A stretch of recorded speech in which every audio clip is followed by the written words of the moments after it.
When the network adapter came out in 2001, it opened the doors for the PS2's capabilities. We were finally able to play online with others on select games, and even connect a hard drive for it to work with some of the other games.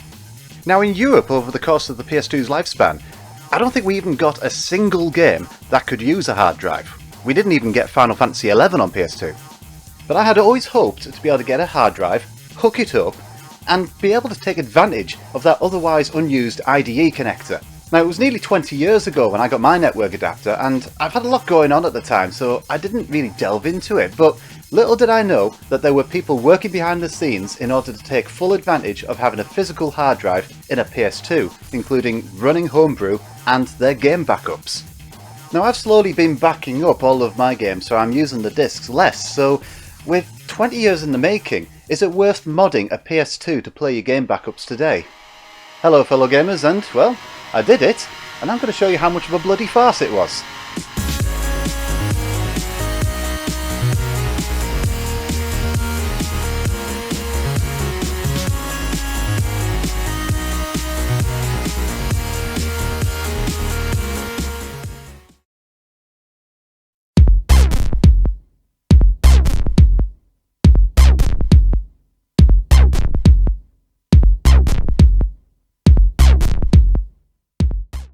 The year is 2003, and the network adapter had just come out in Europe while it had been already available elsewhere for nearly about 2 years. When I got my network adapter, I thought it would be great if I could put a hard drive into my PS2 and, back up my games and run them off of there instead, whether by official or unofficial means. But I was at university at the time and I was squarely focused on that. And by the time I'd finished uni, the PS2 lifespan had ended and I'd already moved on to the next generation of consoles anyway. But unbeknownst to me, the homebrew community had been working behind the scenes since the network adapter's release to get the most out of the hardware.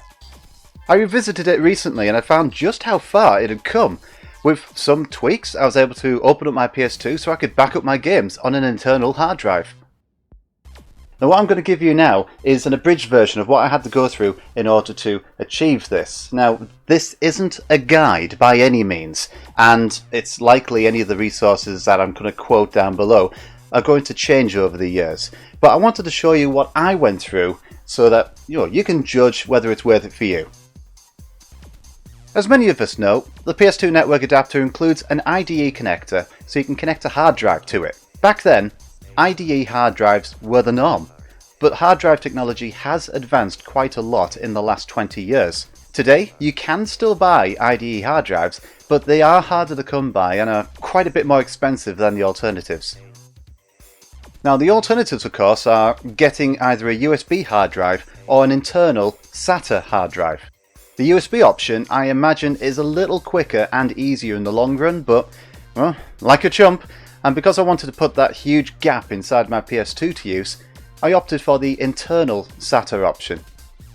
Now of course, SATA is not the same as IDE, so how am I supposed to fit a SATA shaped peg into an IDE shaped hole? Well, if you've already got the network adapter, you can get upgrade kits online that'll convert it to work with newer hard drives. And if you don't, then well, you can already get them pre-converted. This upgrade kit I got replaces the IDE connector inside the network adapter so I can connect a modern SATA hard drive instead. When I was doing this, I was following an online guide, but I think my model of network adapter was slightly different because some of the supports that were shown in the video weren't present in mine. I know mine was bought brand new when it first came out and I've never opened it until this point, so I guess it was just a different model number. Still though, it didn't take too long and it was pretty simple. Now for the hard drive. Now the drive I went for was a 1TB one, which I felt at the time would be enough. More on that later. It's a regular magnetic drive rather than an SSD. But SSDs are much faster. Nope, I'm stopping you right there. If you're going to do anything like this to your PS2, there's very little point in getting an SSD over a regular hard drive. The interface in the network adapter, even with the upgrade kit, doesn't have enough bandwidth that can take advantage of the speeds of an SSD. Now, an SSD will work of course, but you're still bottlenecked internally, so you're not going to see any noticeable performance improvements. My advice? Save your money, don't bother with an SSD. So once the hard drive was in the adapter, I connected it up into the PS2 and we moved on to the next step. How do I get the homebrew onto my console? Now I could have tried going through everything to install it onto my hard drive first using my PC, but instead I went for the easy option. You can buy memory cards from Amazon and various other places with homebrew already installed on it. The one that I went for had FreeMuckBoot pre-installed, and it meant that all I had to do was just plug it in and switch on the PS2. It's a pure soft mod, so I'm not changing any of the internals of my PS2. If I don't need the mod in place, just remove the memory card. Simples. Okay, the homebrew is there, the hard drive's connected, let's get some games installed. There are a couple of different ways you can do this, including taking the PS2's hard drive and connecting it up to a PC and doing it there, but I opted for doing that on the system itself instead. And yes, part of the decision was down to me being lazy and not wanting to remove the hard drive again. However, these games are up to about 20 years old, and a few of them were bought second hand, so I just wanted to make sure that the discs still worked properly in a PS2 drive. Now the FreeMuckBoot memory card came with a few utilities pre-installed. One such utility is HD Loader. This lets you back up your games directly to the hard drive and run them off of there instead. I used this to back up my PS2 games, but not to run them. But I'll get to that last part later. So I attempted to back up all of the PS2 games using this, and it was mostly successful. Sadly, 5 of the games wouldn't back up, and even after giving them a jolly good clean, there were still plenty of read errors. This gave me cause, as it could mean the discs were on the way out. In the end, I just rebought all of them from CEX Online. Thankfully, all of these backed up just fine with no issues. Now doing these backups took a long time. I spent roughly about 3 evenings backing up the 40 odd PS2 games that I had. And it was at this point where I took a look at how much space these games were taking up on that hard drive. I was expecting them to take up about maybe a quarter of the drive, but really they only took up about 10% of it. So if you are considering doing this, you're going to need to set aside plenty of time, especially if you have a large library, and you might not need as big a hard drive as you think. One of the problems I had was running the games though. At one point, when I was starting all the backing up, I tried one of the first backups, Burnout 3, and it just returned a blank screen. But apparently there are some games that need a setting changing in order for them to work. There are all sorts of different modes that can be enabled or disabled for a PS2 game that change the way that it's loaded, and some games, like Burnout 3, need to have one of these enabled before it will work. Now this can be done in HD Loader, but you have more control over it in another utility that came on the card, Open PS2 Loader, or OPL for short. And with this, I was able to change the mode and enjoy the game, whilst having the disc by my side. Now the beauty of using this utility is that, it can be customised to your liking with themes, images and video clips and such, and after some research it turns out that the easiest way of customising all of this is to use the OPL Manager installed on a PC.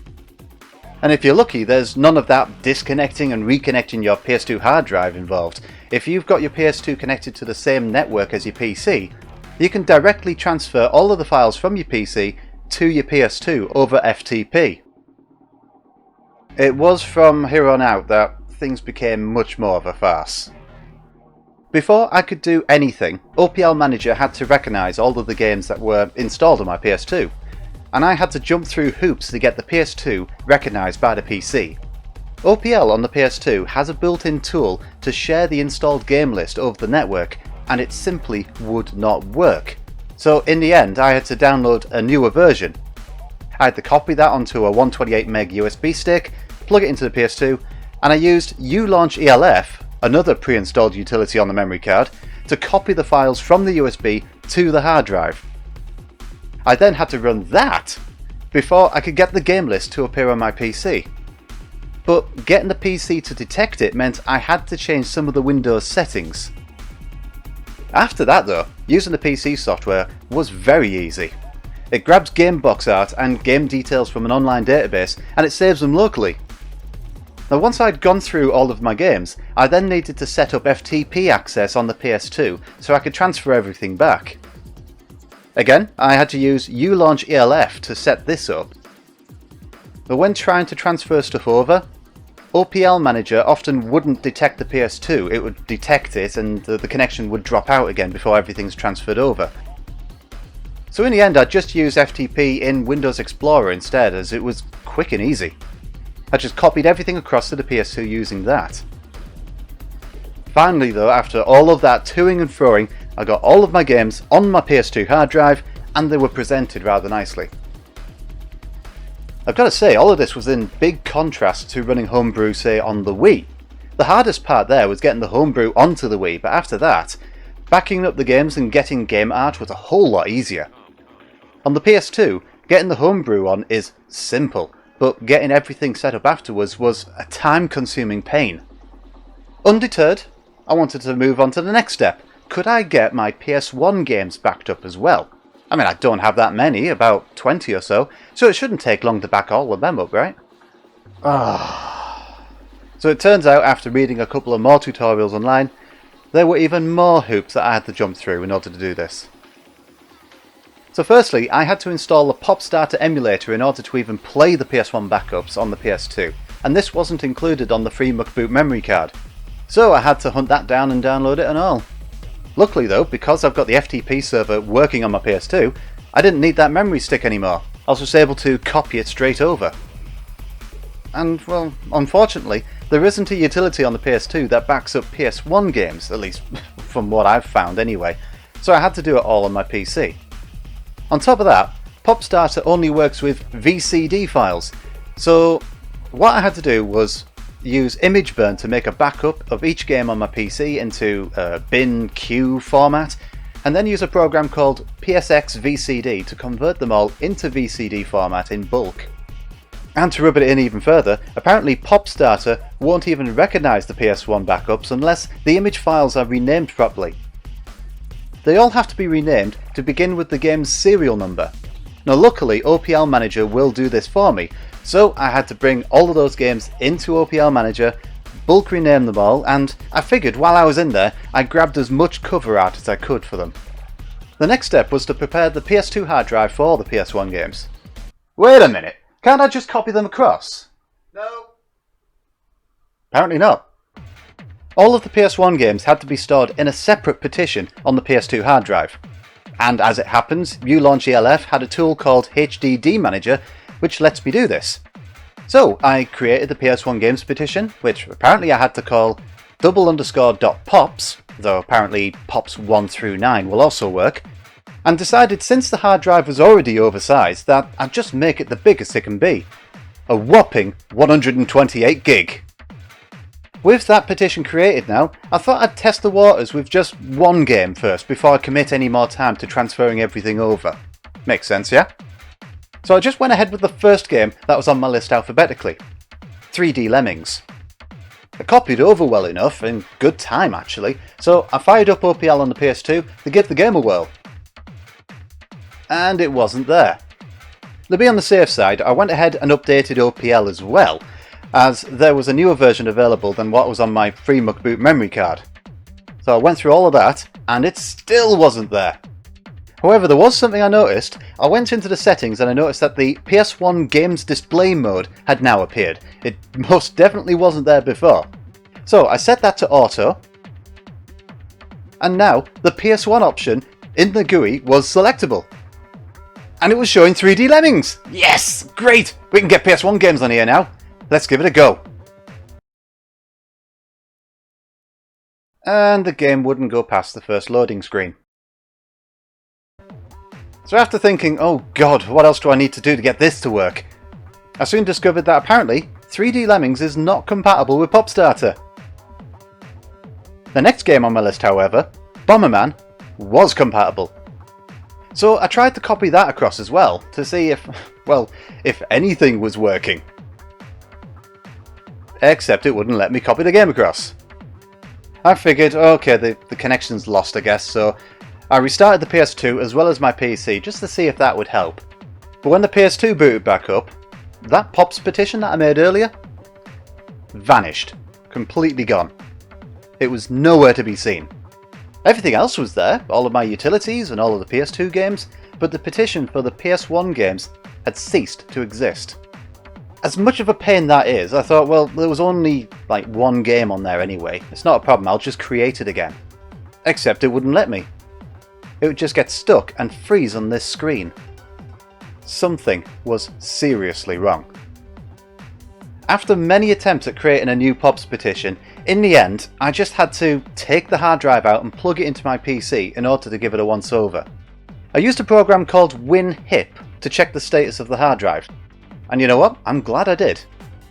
It turns out that there was a problem somewhere in the directory structure, somewhere between everything that I knew was working fine, you know, OPS, my PS2 backups and what have you, and the PS1 petition, which had initially vanished.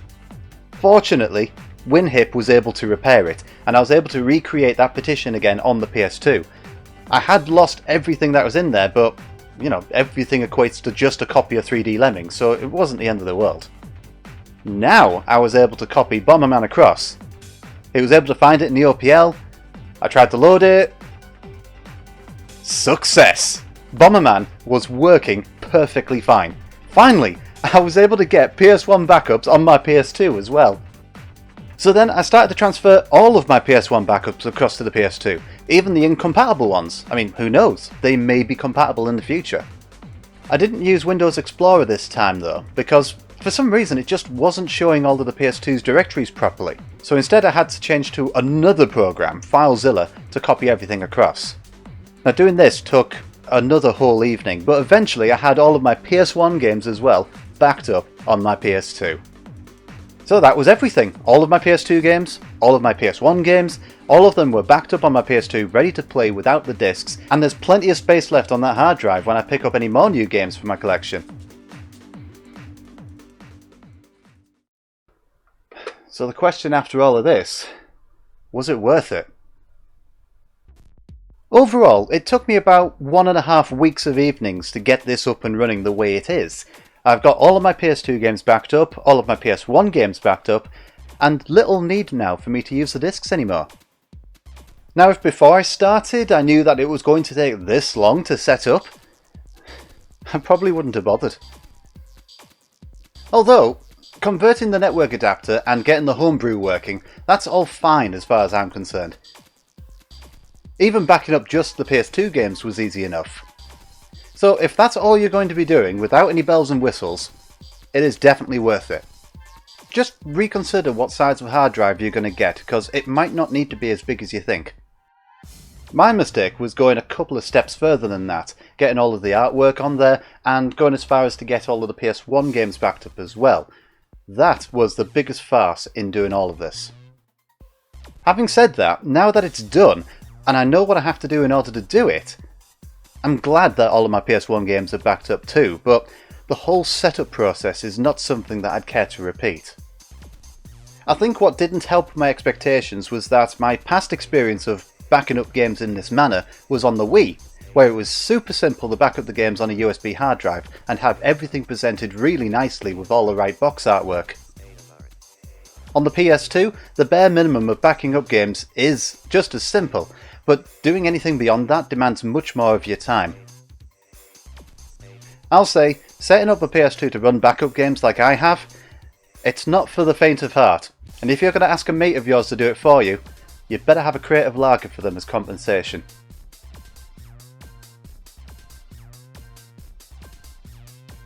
But with that, I'm signing off, so thanks very much for watching. If you've got experience with running PS2 homebrew and backing up games on a PS2, let everyone know some tricks of the trade in order to smooth out the experience. And, while you're down there, please leave a like or dislike, depending on how you felt of the video, and, there's always that subscribe button if you want to see more. Thanks again, and I'll catch you all next time.